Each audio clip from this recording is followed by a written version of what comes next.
बंदी बैठी सिरनाई। सीता जी को पता चला श्री रघुनाथ जी वन को जा रहे हैं। सीता जी मां कौशल्या के चरण में आकर बैठ गई। कहती है, हे माता, मुझे पता चला है श्री रघुनाथ वन को जा रहे हैं। हे माता, उनसे कहिए मुझे भी अपने साथ ले चले। मुझे अयोध्या में छोड़ करके ना जाए। उनसे कहिए मुझे अपने साथ ले चले। मां कौशल्या कहती है, बेटी, पलंग पीठ तजी गोद ही डोरा, सियन दीन भग अवनि कठोरा, जियन मूर जिनी जोग बत रहा, दीप बात नहीं तारन कर।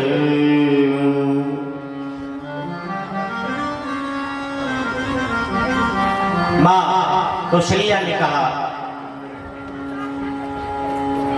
हे बेटी,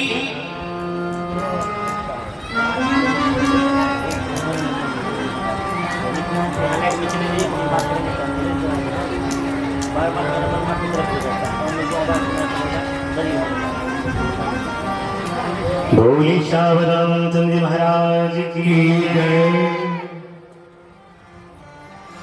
सीता माता ने कहा, हे माता जी, रघुनाथ से कहिए मुझे अपने साथ ले चले। कौशल्या मां ने कहा, हे बेटी, मैंने मन में यही ठाना है कि जब तक मैं जीवित रहूंगी आपको जोत बत्ती करने के लिए नहीं अवसर दूंगी। सांझ बत्ती जो शाम में माता बहनें जो दीपक जलाती शाम सांझ देती है, वो भी मैं नहीं कहूंगी। जियन मूरी जिनी जोग बत रहे, दीप बाती नहीं तारन कहो, सोई सिया चलत चहते बनसा था, आयुष का होई रघुनाथा।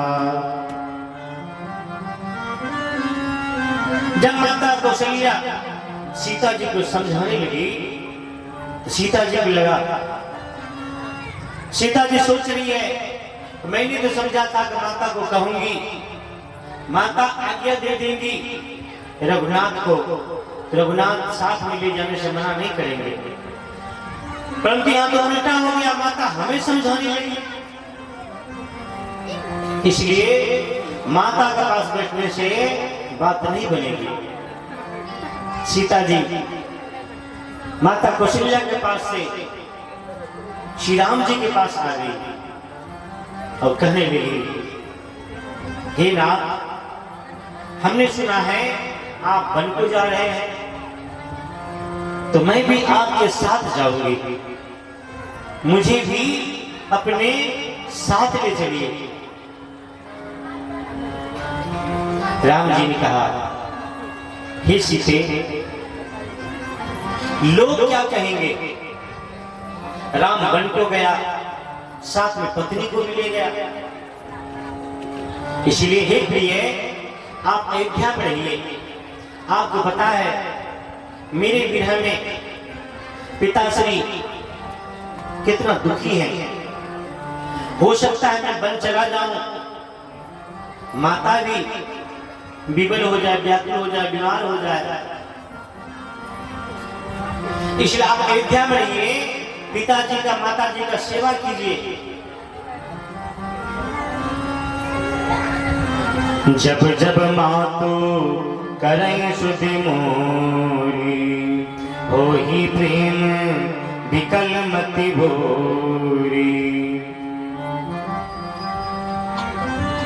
जब जब माँ मुझे याद करेगी, मेरे विरह में व्याकुल हो जाएगी, आप उनको वेद पुराण का कथा सुना कर उनका मन लगाना, बीमार हो जाएंगे तो उनका सेवा करना। इसलिए सीधे आप अयोध्या में रहिए। दूसरा बात है, वन में कंकर है, कांटा है, धूप है, बरसात है, वहां कोई घर नहीं है, आप कैसे रहोगे? सीता जी ने कहा, स्वामी, किसी स्त्री का पति अगर संकट में हो, पति संकट में हो, तो पत्नी को तरह तरह के व्यंजन का सुख भोग नहीं करना चाहिए। हे स्वामी, आप वन के कांटे में कंकर में चलेंगे, भला मैं अयोध्या के राजमहल में कैसे रह सकती हूँ? अयोध्या के राजमहल के सुख को मैं कैसे भोग सकती हूँ? इसलिए हे स्वामी, मैं भी आपके साथ ही चलूंगी।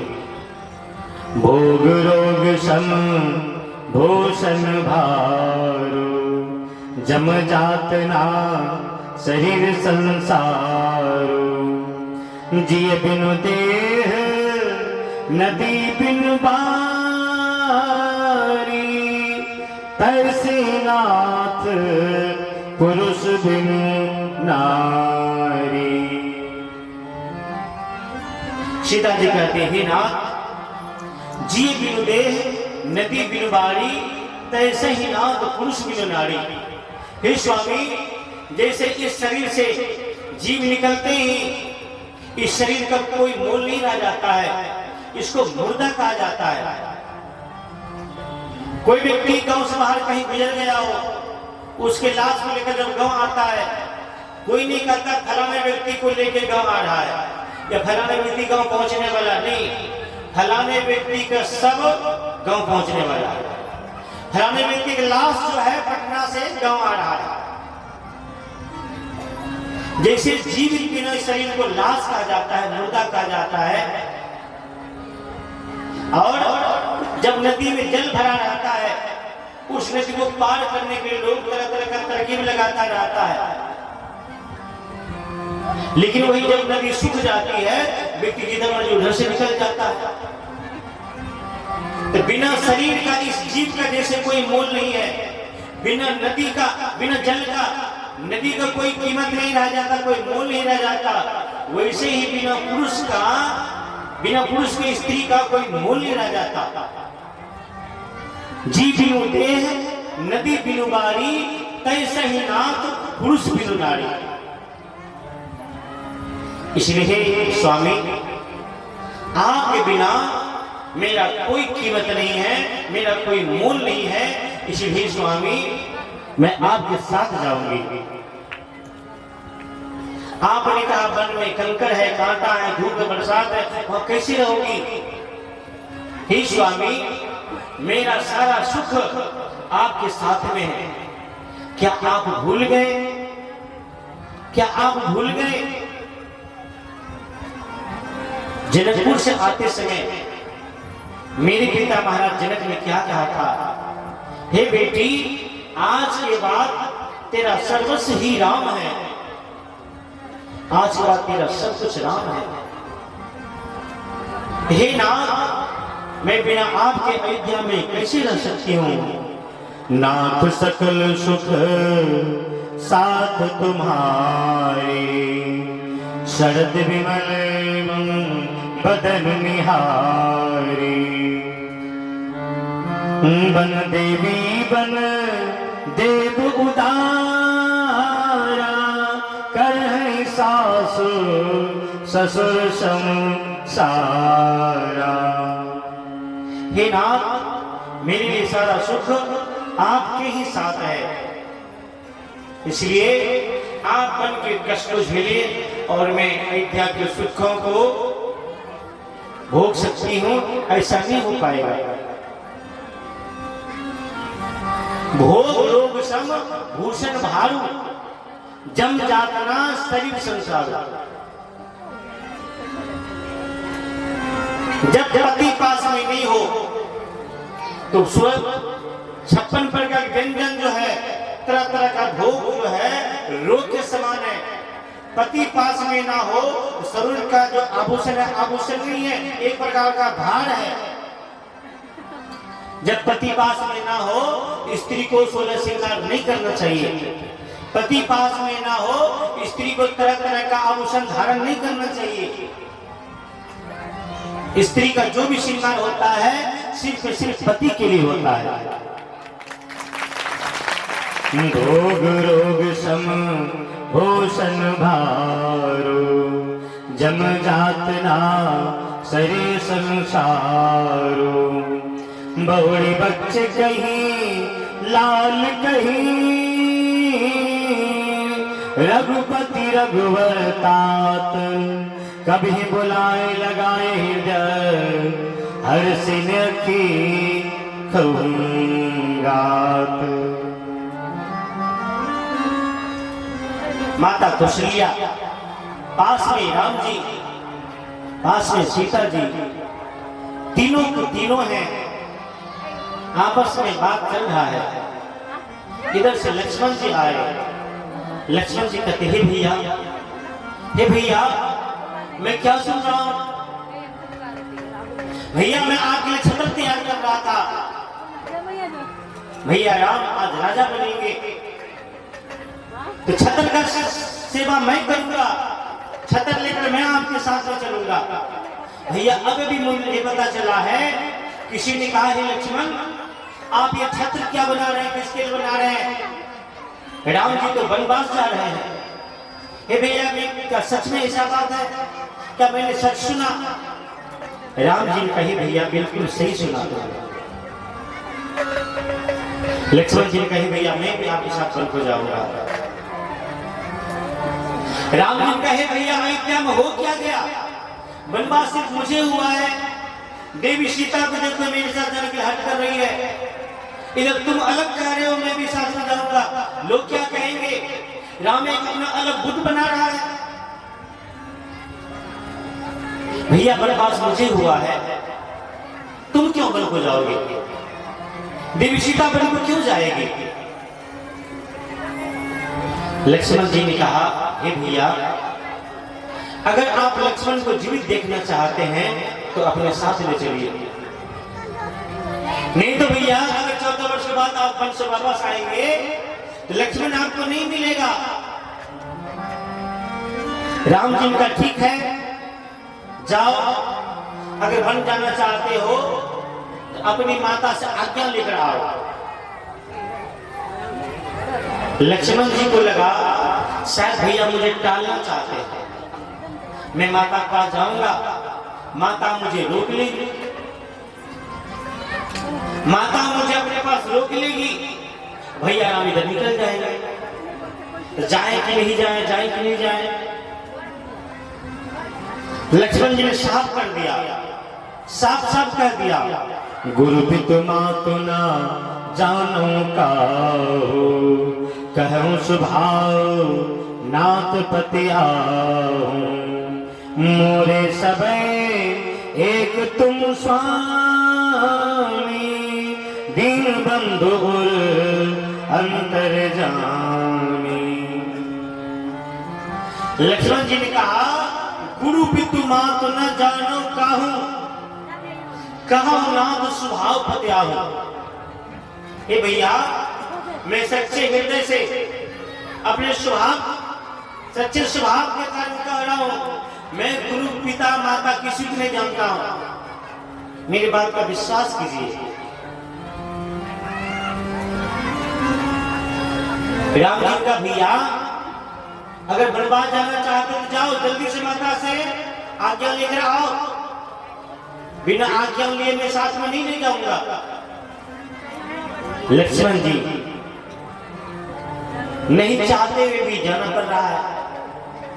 लक्ष्मण जी ने सोचा माता रोक सकती है, तो मैं ऐसा भैया कह रहे हैं, माता से आज्ञा लेकर जाना पड़ेगा, तो मैं ऐसा करूंगा माता को कुछ करने का अवसर ही नहीं दूंगा।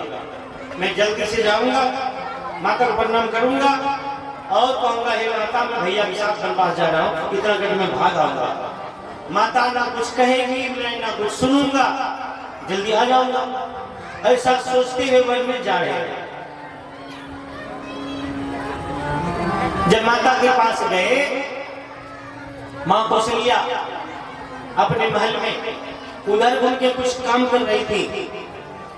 लक्ष्मण जी को लगा मैं यहां आ तो गया, परंतु क्या कहूं, बात कहां से शुरू करूं। मैं आ तो गया हूं, परंतु माता को क्या कहूं, बात कहां से शुरू करें। सोच ही रहे थे, इतने माता सुमित्रा ने कह दिया, पुत्र लक्ष्मण तुम यहां किस लिए आया। लक्ष्मण जी ने कहा, हे माता मैं आपके पीछे खड़ा हूं, आपको पता चल गया। कहा, पुत्र लक्ष्मण तुम यहाँ किस लिए आया, जो मैं पूछ रहा हूं वो बात बता, तू यहाँ आया किस लिए। कहा, हे माता भैया राम वन को जा रहा है। कहो तो मुझे पता है। अच्छा आपको पता है। हाँ मुझे पता है, राम वन को जा रहा है, तुम यहाँ किस लिए आया। कहा, हे माता भैया ने कहा जाओ अपने माता से आज्ञा लेकर आओ, इसलिए मैं आपके पास आज्ञा लेने आया हूं। माता सुमित्रा ने कहा, हे पुत्र लक्ष्मण जिस समय राम ने कहा अपने माता से आज्ञा लेकर आओ, राम के बाम भाग में सीता खड़ी थी, तुमने सीता से आज्ञा क्यों नहीं ले लिया। लक्ष्मण जी ने, हे माता ये आप क्या कर रही हैं, सीता मेरी भाभी है, भैया ने कहा माता से आज्ञा लेकर आओ। मां सुमित्रा ने कहा, हे पुत्र मैं जो तेरा मां हूं, बस एक जन्म का मां हूं, मैं तेरा बस एक जन्म के लिए तेरी माता हूं। सीता और राम जन्म जन्म के लिए तेरा माता पिता है। तात तुम्हारी मातु बेटी, पिता राम सब भांति सने, अवध तहां जहां राम निवास, ताहि दिवस जहां भानु प्रकाश।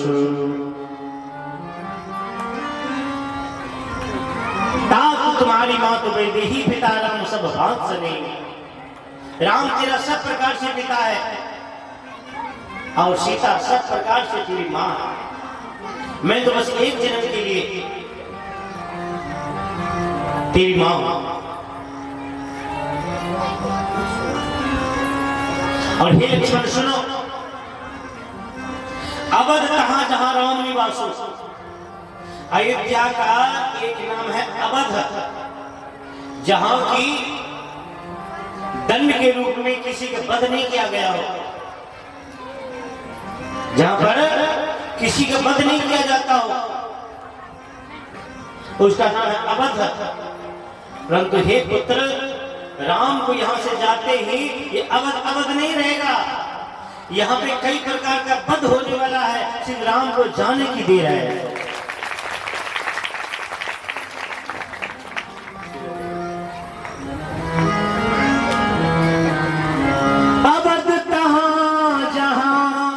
राम निवासो, ताहि दिवस जहां भानु प्रकाशो। हे पुत्र लक्ष्मण ये अयोध्या नहीं रहेगा, अयोध्या तो वो हो जाएगा जिस वन में राम रहेगा, जिस पेड़ के नीचे राम रहेगा, वो स्थान ही अयोध्या हो जाएगा, वही स्थान अवध हो जाएगा। अब ये अवध अवध नहीं रहेगा। हे लक्ष्मण सुनो, तुम राम की सेवा में जा रहे हो, तुम राम की सेवा में जा रहे हो, इसलिए कुछ बात सुनते हुए जाओ। राम की सेवा कैसे करना, किस प्रकार से करना। पुत्रपति जुगति जग सोए, रघुपति भगत जासु सुत होई, न तरु पांच भली बात भियानी, राम विमुख सुत ते हित जानी। लक्ष्मण वही स्त्री पुत्रवती है, वही स्त्री पुत्रवती है जिनका पुत्र राम भक्त है। पुत्रवती जुबली जग सोई, रघुपति भगत जासु सुत होई। जिस स्त्री का पुत्र राम का भक्त है वही स्त्री पुत्रवती है। लक्ष्मण जी ने कही माता, जिसका पुत्र राम भक्त नहीं वो स्त्री क्या है? जिस स्त्री का पुत्र राम भक्त नहीं है, राम विरोधी है, वो क्या है? मां सुमित्रा कहती है, न तरु बांझ भली बात पियानी, राम विमुख सुत छुड़ाए। इस तरह से लीला चल रही है। आकाश मार्ग के देवता लोग दर्शन कर रहे हैं। लक्ष्मण जी और सीता जी के मन में संशय हो रहा है, बात क्या है? हम दोनों दिख रहे, दोनों हंस क्यों रहे हैं? वो इसलिए हंस रहे हैं, केवट जो है भगवान जिस समय क्षीर सागर में रहते थे, शेषनाग ने सैया पर विश्राम कर रहे भगवान।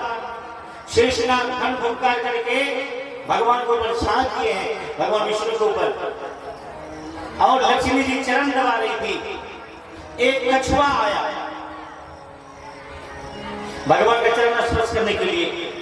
लक्ष्मी जी ने कछुआ को देखा तो शेषनाग से कहा, देखो देखो कछुआ आ रहा है। शेषनाग ने फुटकार मारा, कछुआ मर गया। कछुआ मर गया, शरीर त्याग करके कछुआ का आत्मा भगवान के सामने आया। कहा, भगवान क्या आपका चरण छूना कोई अपराध है? कहा नहीं तो। भगवान मैं आपका चरण छूने तो गया था, आपका चरण छूने गया था। माता लक्ष्मी ने शिकार किया और शेषनाग ने फुटकार मारा, फुटकार मार के मुझे मार दिया। भगवान बताइए मेरा क्या कसूर था? किस दंड का, किस गलती का मुझे दंड मिला? तो कहा, हे केवल पुत्र जो हुआ सब हुआ, तुम्हें इसी बात का तेरे मन में गलानी है कि तुम्हें चरण छूने का अवसर नहीं मिला, तो तुम त्रेता युग में गंगा किनारे पे रहना केवट बन करके, और ये लक्ष्मी सीता बनेगी और ये शेषनाग जी लक्ष्मण बनेगा। तब तुम खूब रगड़ रगड़ के मेरा चरण धो लेना, ना ये शेषनाग का अवतार लक्ष्मण तुम्हें रोक पाएगा, ना लक्ष्मी का अवतार सीता तुम्हें रोक पाएगी। तुम खूब चरण धोते रहना, मैं अपने दोनों हाथ से तुम्हें आशीर्वाद देता रहूंगा। वो क्षीर सागर का भगवान नारायण ही राम बने हैं, शेषनाग जी लक्ष्मण बने हैं, और लक्ष्मी ही सीता बनी है, और कछुआ ही केवट बना। उसी बात को याद करते हुए दोनों हंस रहे हैं, राम जी और केवट जी दोनों हंस रहे हैं, लक्ष्मण जी और सीता जी को देख कर। उसके बाद गंगा नाव में चढ़ाए। नाव में कैसे चढ़े? राम जी पहले सीता जी को नाव में चढ़ाए, उस बाद सिंह चढ़े। राम सखा तब नाव मंगाई, प्रिया चढ़ाए चढ़ी घुराई। राम सखा तब नाव मंगाई, प्रिया चढ़ाए सिया चढ़ाए चढ़ी रघुराई। राम जी नाव चढ़ने पहले सीता जी को नाव में चढ़ाया, स्वयं राम जी चढ़े। क्यों? कई बार क्या होता है, नाव को खेलना भी पड़ता है। कहीं नाव ज्यादा ऊपर किनारे पे चढ़ गया हो तो 2-4 विधि चढ़ने बाद खेलने के लिए कुछ लोग नाव को ठेल करके फिर नाव में चढ़ता है। इसलिए राम जी पहले सीता जी को चढ़ाए, उसके बाद राम जी बाद में चढ़े।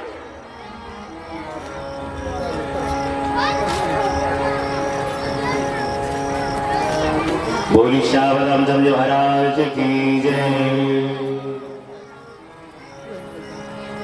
एक नव विवाहिता युवक युवती जो नया नया विवाह हुआ है, रेल स्टेशन पर आए ट्रेन में चढ़ने के लिए। तो नया नया विवाह हुआ है तो हमेशा बात करते रहते हैं, बात करते हुए जगह चाहिए, परंतु स्टेशन में बहुत ज्यादा भीड़ है, कहीं जगह नहीं बात करने का। देखा प्लेटफार्म के उस तरफ अंतिम में एक सीढ़ी कुर्सी जो रहता है वो खाली पड़ा है उस तरफ। ट्रेन के आने का भी देरी है, चलो उधर चलते हैं। ओवर ब्रिज पे चढ़ करके उस पार गए वो ब्रिज के पास। तब तक में क्या हुआ, एक महात्मा जी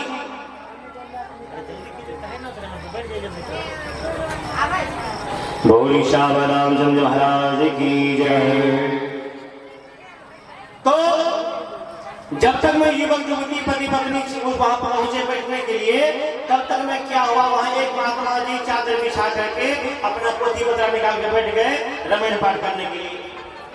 अब दोनों पति पत्नी बड़ा गुस्से में, इन भावाजी लोगों को कुछ दिखाई नहीं पड़ता है, जब मर्जी जहां मर्जी रामायण पढ़ने बैठ जाता। ये स्टेशन कोई रामायण पढ़ने का जगह है, यहाँ रामायण पढ़ने बैठ गए। दोनों आपस में बड़बड़ाने लगे, दोनों आपस में बड़बड़ाने लगे। महात्मा जी रामायण तो पढ़ रहे हैं, पास में कोई बात बोल रहे, कान में आवाज आएगी, फिर भी महात्मा जी रामायण पढ़ते रहे। युवक युवती दोनों पति पत्नी वहीं पास में खड़े बोल होते रहे। इतने में सूचना हुई फलाने नंबर की ट्रेन नंबर प्लेटफार्म पर आने वाली है। महात्मा जी आरती लगाए, अपना रामायण पोथी सब समेटे, झोला में बंद किए, झोला का नाम टांग करके ट्रेन में चलने के लिए खड़े हो गए। जैसे ट्रेन प्लेटफार्म पे आई, वो जो पति पत्नी थे, पत्नी नीचे रह गई और पति जो है चलते हुए ट्रेन में चल करके पहले चढ़ गया। अब ट्रेन जब लगा तो उतरने वाला का गेट पर भीड़ है, गेट पर उतरने वाले लोग डरता है, चलने वाले चला जल्दी अंदर आओ, रास्ते से हटो, उतरने दो लोगों को।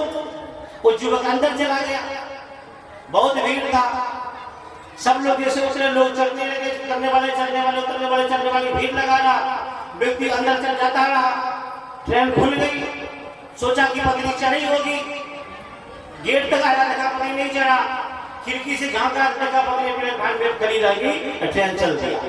अब चिल्लाने लगा, अरे कोई ट्रेन को रोको, मेरी पत्नी छूट गई, मेरी पत्नी छूट गई। तब तक ट्रेन स्पीड पकड़ लिया। महात्मा जी पूछा, बेटा क्या हुआ, किस लिए परेशान हो रहे हो? कहा बाबा मेरी पत्नी प्लेटफार्म पे छूट गई।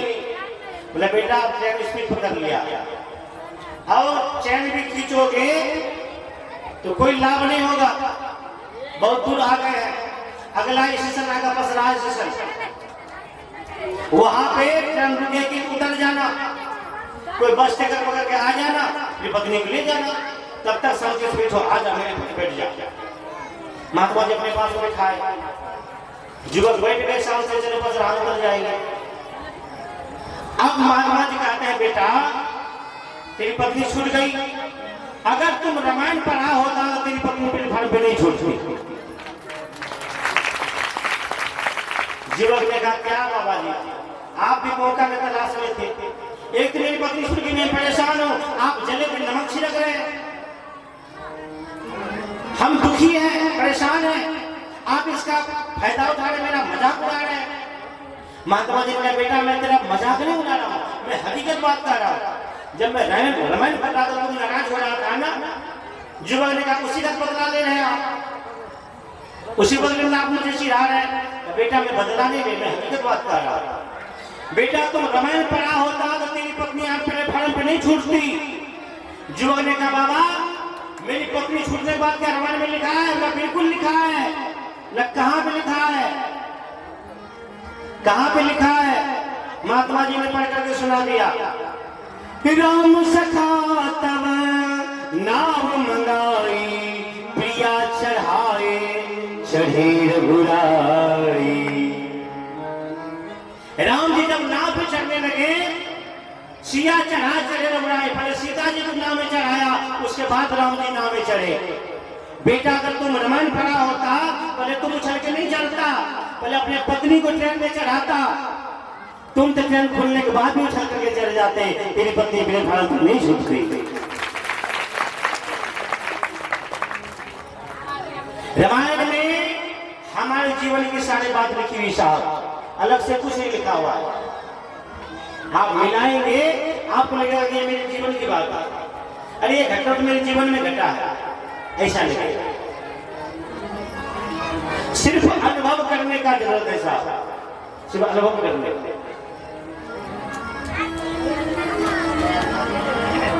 भगवान सीता जी के नाव में चढ़ा करके खुद भी चढ़े, केवल ने नाव चलाना आरंभ किया। मेरी नैया में लक्ष्मण राम, गंगा मैया तेरे को